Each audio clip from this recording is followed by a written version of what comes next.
তোমরা আসো, আজকে তোমরা আল্লাহর কাছ থেকে গিফট পাবে, পুরস্কার পাবে, ইনাম পাবে, তোমাদের জন্য আছে।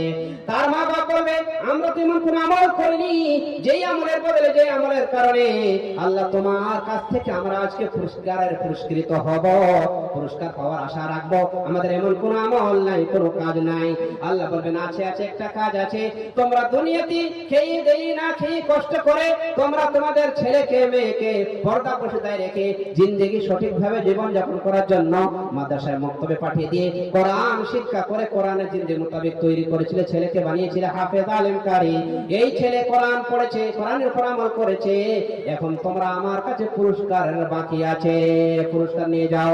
আল্লাহ রাব্বুল আলামিন বলেছেন মান ক্বারাআল কোরআন, যে কোরআন পড়ে, ওয়া আমিলা বিমা ফীহি, এবং কোরআনের মোতাবেক জিন্দেগি গঠন করে কোরআনের মোতাবেক আমল করে, উলবিসা ওয়ালিদাহু তাজা, এই ছেলের পিতামাতাকে, এই আলেম হাফেজের পিতামাতাকে, মা বাপকে কাল কিয়ামতে আল্লাহ রাব্বুল আলামিন কোটি কোটি মানুষের সামনে ডেকে কিয়ামতের মাঠে তার নূরের টুপি, বাদশাহের টুপি, তার একটা সোনার মতো উজ্জ্বল একটা নূরের তাজ তার মাথায় পরে দেবেন। সুবহানাল্লাহ।